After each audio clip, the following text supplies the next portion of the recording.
Yo, what the f is up, man? I ain't streamed for real, in about a year, bro. And I'm back at it. Stream is starting soon. I've been trying to set this thing up all day, bro.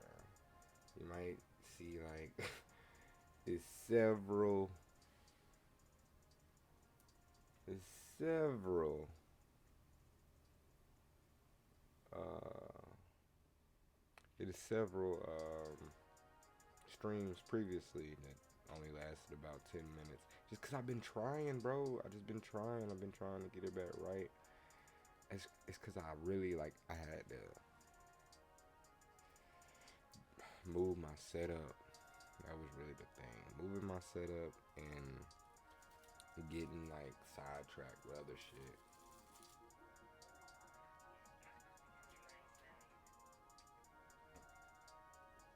Um, but, to give y'all an update, I don't like, I don't, I don't like the, I don't like that. I don't like. I don't like. I don't like. I don't like. I don't like. It's like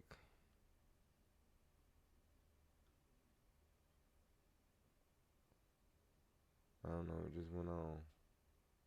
Maybe some activity. Yo, yo. Okay. Yeah. It was too much.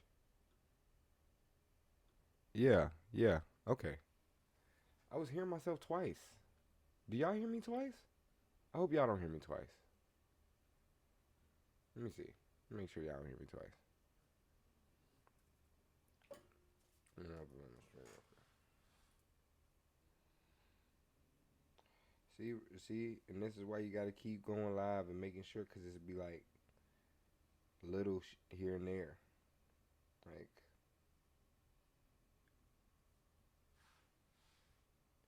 everything not gonna be perfect.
Yo,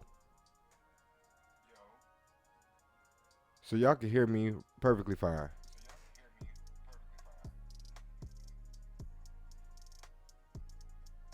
I get in there. I get in there. I do what I do.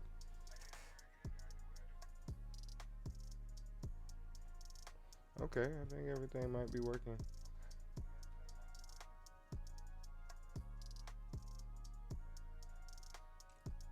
I think everything might be up to par. But um, yeah, let's just say it's been a long journey, man. Since the last time I streamed, I was with a chick. Chick ended up cheating. Ended up leaving me. Well, I ended up, that's what she did when she cheated. She left me, but then I ended up leaving her because we were staying together. So, Bitch ended up losing a spot because, you know, of course I'm paying the rent because the bitch be broke. And now I'm back at Duke's spot. I ain't gonna lie. I feel like my little Duke situation is a little bit different. My mom's a priest, and I'm a learning student, so kind of like this is my church. So I just stay at church. I don't know. I know ain't none of y'all gonna care about none of this information. I'm just really just updating y'all on, you know, the fact that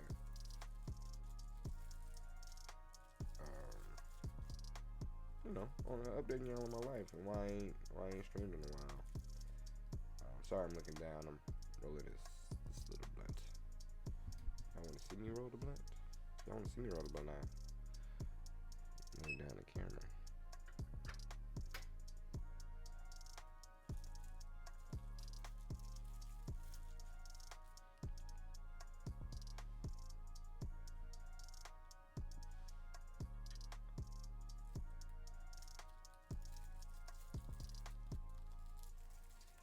But yeah, man. Hope everybody doing good, man. Got down the update, whatever. But today we just gonna be chatting, man. Kicking it with y'all, man. Getting back in the groove of this streaming shit. I'll tell y'all a little bit about my life the past couple of months. What the hell I've been doing.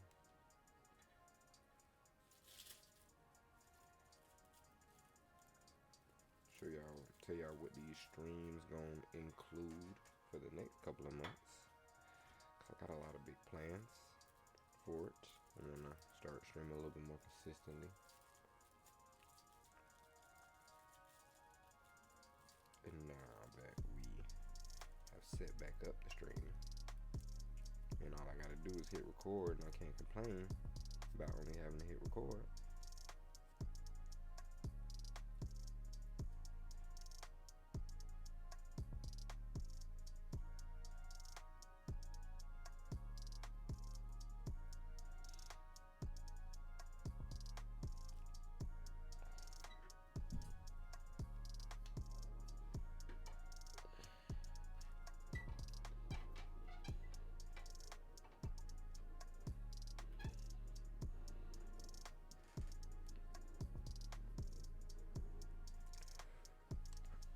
So today, first of all, I want to do a reaction to this video.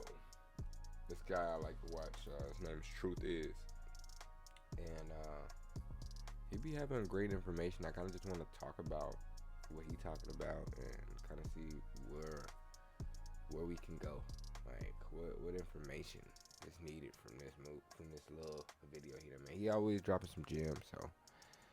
Just want to see what he talking about today, and let's get into it.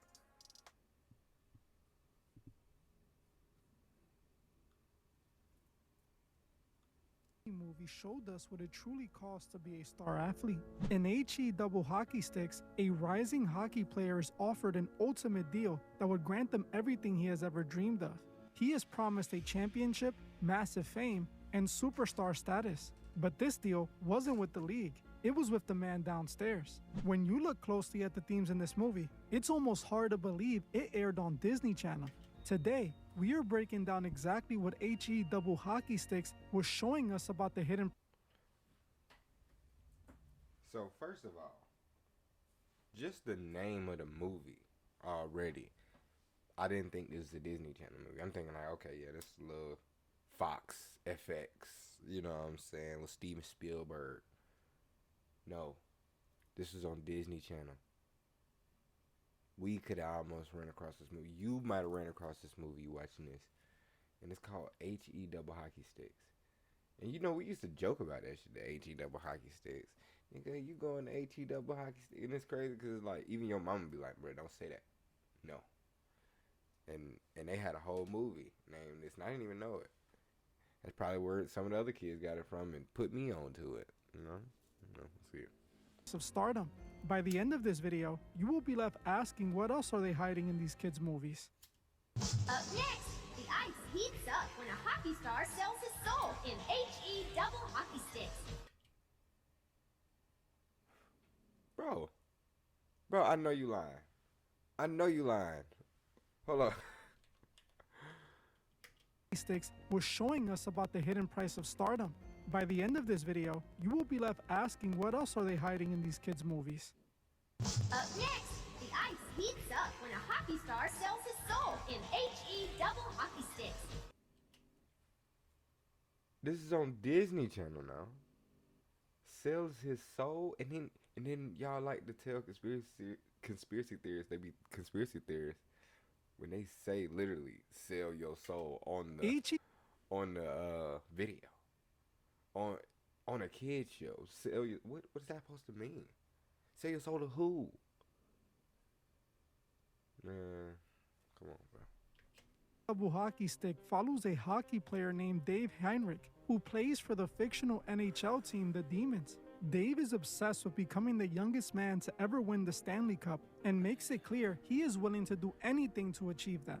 One day, during a post-game interview, he is asked how badly he wants to win the Stanley Cup. He responds by saying he is willing to sell his soul to win it. Just how badly do you want to win the Stanley Cup?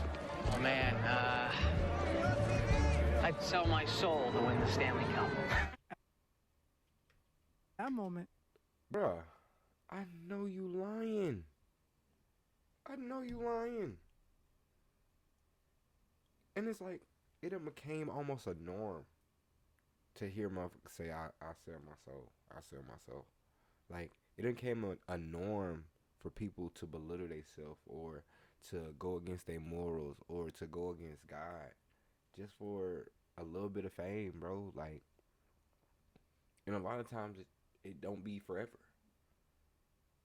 And a lot of times it don't be what it's all cracked up to be. I mean, I ain't never been famous. I don't know. But I'm just saying, to lose your relationship with God, whether or not heaven is real or not, to lose your relationship with God for a momentary couple of years, a couple of moments of success or stardom, it isn't worth it. Even if you're a rapper, an artist, an NBA player, any of that. Like, I just never understood that. Maybe, like, y'all do, but I really just don't, bro. a mysterious stranger named Griffin approaches him, taking note of his desperation. When you list on apartments.com, renters will start coming out of the woodwork.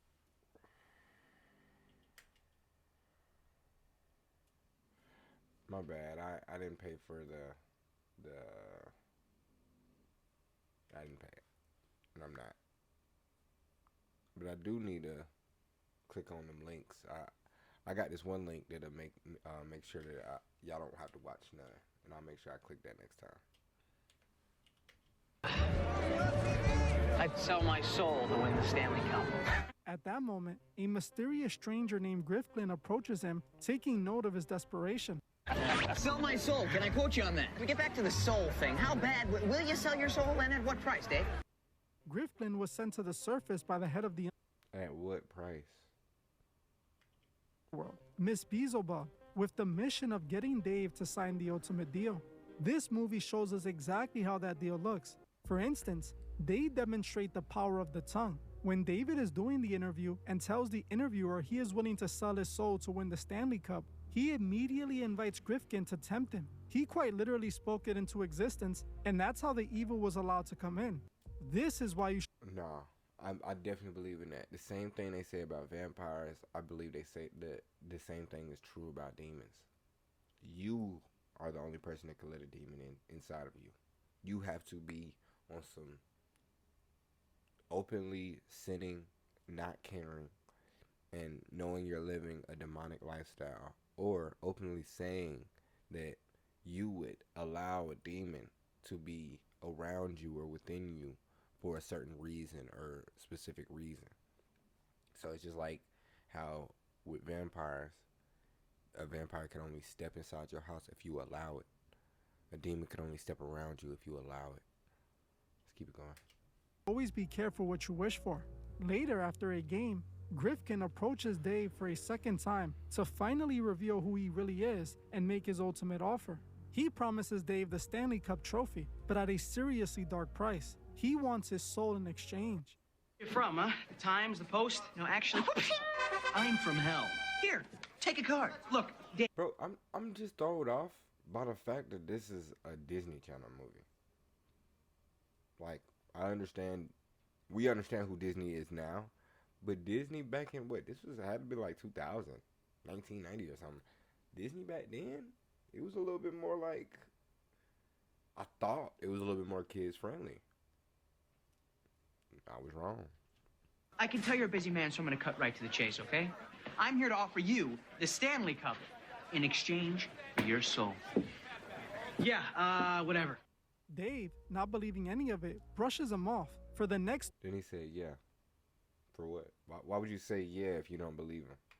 minutes of the movie, we watch Dave being tempted by Grifkin. In order to get Dave to sign, he literally starts sabotaging his games and making him lose on purpose. He even appears in his apartment and shows him a vision of his future if he doesn't make the deal, showing him as a washed up has-been who never won the stand. But I feel like, I'm sorry, I'm going to pause on this because like with stuff like this, I like to talk about it.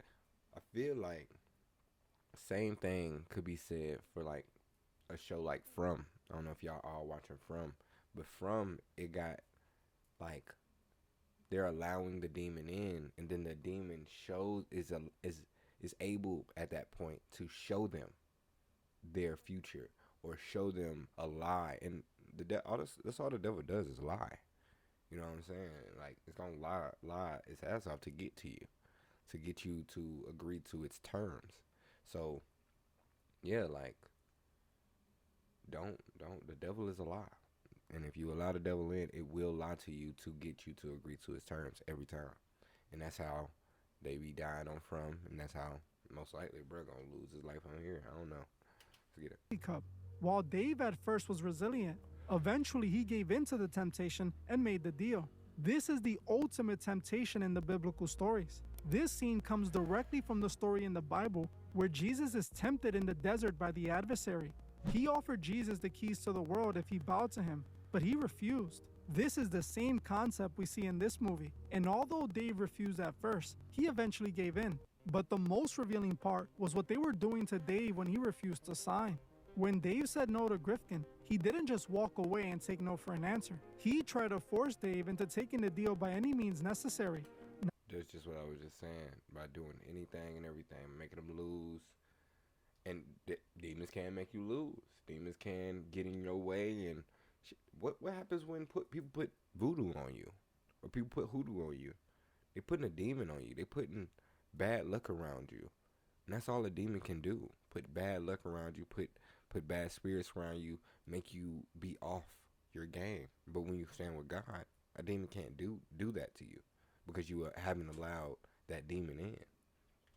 Only did they make him start losing games embarrassingly, but they also showed them a false vision of his future as a washed-up player. They were quite literally making it impossible for him to win and become a star without giving them his soul.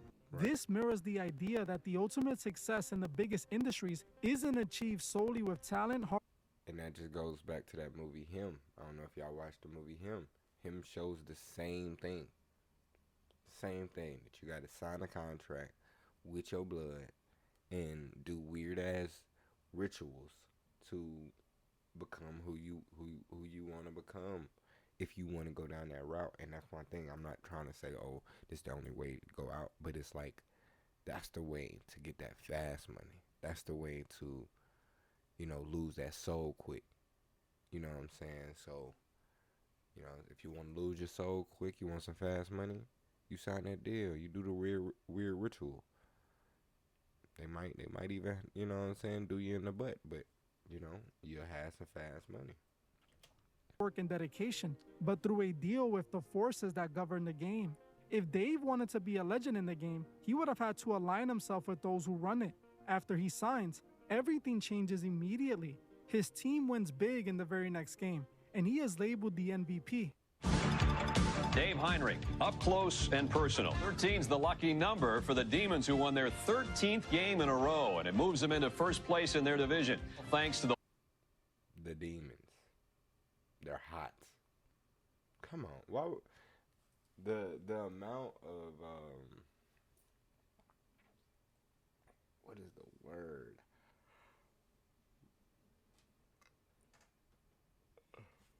Predictable programming, product program. I don't know. I forgot the word. It's said tip of my tongue, but the amount of that on TV, on movies, stuff like that, just kind of insinuating to alluding to the fact that we're talking about demons, we're talking about the devil, we're talking about demonic entities, we're talking about all of these different things, and it's like it gets normalized. You know what I'm saying? Like, this is way back then, before it was super normal. They was putting it, here and there, and now this looks verbatim. You know what I'm saying? We watching this, it's like, oh, this is everything that's going on. We've been knew about this. 20 years ago, they said this was conspiracy theory. 20 years ago, this was just a movie. 20 years ago, this had no truth to it, to some people. But look how much truth it has now.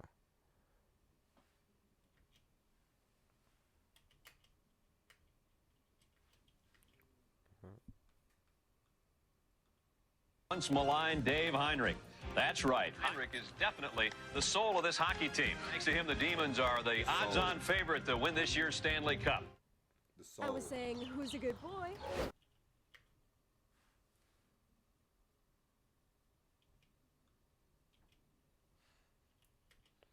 Right as his dream was unfolding and his team was getting ready to win the championship, he discovered why he should never make a deal with the devil. While Grifkin promised Dave's team would win a Stanley Cup, they never told him he would be on the team when it happened. In a sudden twist... Then I feel like that go, like, it's hitting a couple of different facts, because then that goes to, like, you ever seen the episode of Rick and Morty where the devil opens a gift shop, and the gift shop only sells, like, cursed trinkets, and then you get that cursed trinket and it says it's supposed to do whatever, it does whatever, but then it also, like, gives you the worst of the whatever, too. You know what I'm saying? Like, the best thing that can happen is the wish, but then you don't know the worst thing that can happen with that wish. That's going to come as well. You know what I'm saying? I feel like this is what that's showing as well. Any deal that you do with the devil is going to have the worst thing to come with it as well. Like, why you think rappers or people who sign deals with the devil and end up not following through with their deal, end up going out in the worst ways, or end up passing, you know what I'm saying, in unexpected ways and stuff like that. So events. Just a few games before the big game, Miss Beelzebub gets him traded to the worst team in the league, the Angels. Now, Dave was left with no championship or so. The movie also depicts the reality of not reading the fine print. In the movie, Dave signs the contract without a second thought. He, for some reason, trusts that the forces of the underworld aren't going to screw him over. He signs it not realizing it is not what he expects. They promise Dave the world, but the real catch is always hidden at the very bottom of the page where you never look. Right. Once Dave finally signs the paper, he realized he signed everything away for nothing. It seems like this was direct commentary on the industry contracts we often hear about. Right. Artists sign these massive deals only to find out, like Dave, they were tricked out of everything. We recently spoke about this in my video about Tay Keith and the industry pattern of artists always speaking out. This makes Grifkin feel bad for Dave since he was the one who tricked him into signing the deal. He tells Dave that to save his soul, he must prevent his old team, the Demons, from winning by beating them with his new team, the Angels. And this is how the movie ends. Dave hits the winning puck at the very last minute and wins not only the championship, but his soul too. This insane movie was literally a recurring... But that's not how it works. If you, just because you go out like that, maybe. Okay, look at this analogy though. He was on the Demons, right? Then they trade him to the Angels because of the whole contract or whatnot. But the Angels, they kind of represent God, kind of represent heaven, kind of represent all of the good in life. Now he got with the good. He's seeing his wrongs. He's repenting for his sins. And now God beats the devil. You know what I'm saying? Like, it's just, ooh, he's see what I'm saying? I mean, Film on the Disney Channel. The craziest thing about all of this is that they named this kids movie Hell. While it is spelled out HE double hockey sticks, it is meant to represent hell. Right. While the movie was initially created for ABC, eventually the Disney Channel picked it up and it was shown until the mid-2000s. This movie came out when I was a kid and I remember seeing it, but I had no idea what the movie was actually about. See, I didn't see this movie, and he's saying it right there. He didn't know what it was about. I wouldn't.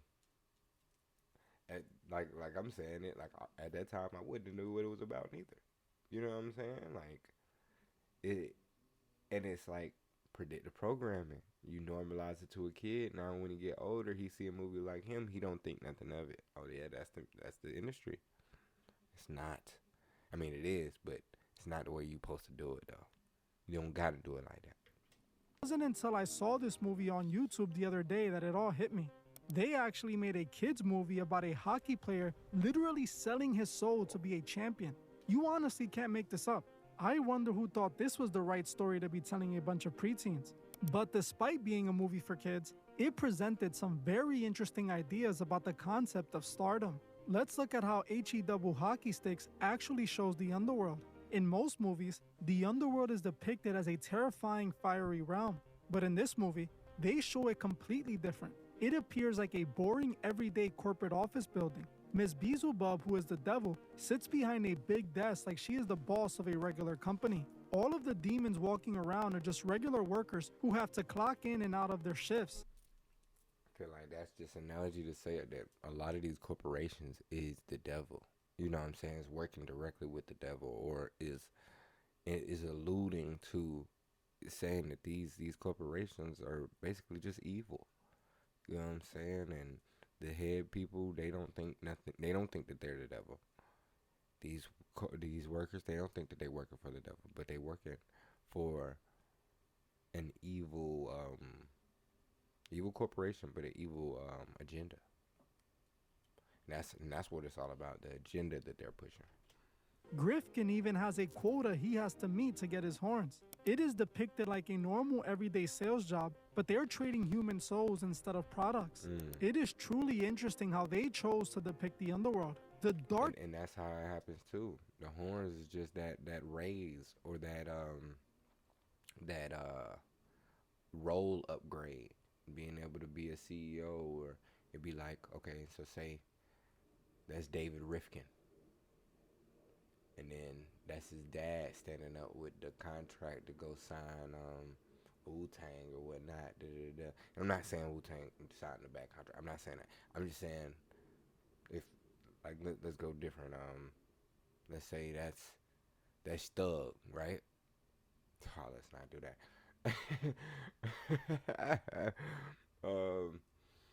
Another artist that got a label up under 300.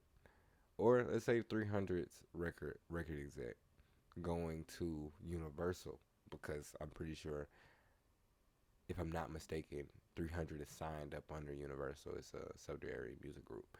And for that 300 music exec to get its raise or its big promotion upgrade, then it's going to have to get Young Thug to sign this bad contract or whatnot.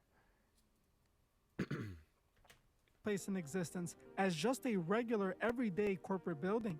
This also brings up another really common theme we see in all of these movies, the idea of the assigned handler. In almost every one of these movies that tells this story, the person who makes the deal is always assigned a handler. After Dave agrees, Grifkin stays right by his side and takes the role. What is really telling is that the story in this kid's movie is quite literally identical to what is shown in the movie Him. In that movie, instead of a hockey player, it is a football player who is offered the ultimate deal. In Him, we follow a rising athlete named Cameron who dreams of being the next football GOAT. Cameron is essentially playing the same character as Dave in HE double hockey sticks. Before he gets drafted, he gets invited to train with a pro football legend named Isaiah. Isaiah is essentially the Grifkin in this story. He is secretly working for a powerful group made up of wealthy team owners who run the league. Isaiah's job is identical to Grifkin's. He too needs to tempt Cameron and get him to agree to take the ultimate deal. So he invites him to his ranch, where he spends the majority of the film tempting him. The only reason Isaiah invited the young athlete to train was to make him participate in a strange passing of the torch ceremony. In that world, only an athlete who Nah, but this whole movie was crazy. If you ain't watched this movie, y'all actually gotta go watch it. Yeah, I watched it like first week. It was good as fuck, and it shows all of the same things. participates in that strange ceremony can become the next superstar. I actually made a full breakdown on this movie if you want to hear more about it. Watch this video after this one. Now, these were two completely different movies. One is a comedy made for kids, and the other is a horror movie made for adults. My bad, guys. My bad, guys. I don't want y'all to have to watch hella commercials, but next time, like I said, I'm gonna make sure I click on the right link so y'all ain't gotta see the commercials and shit.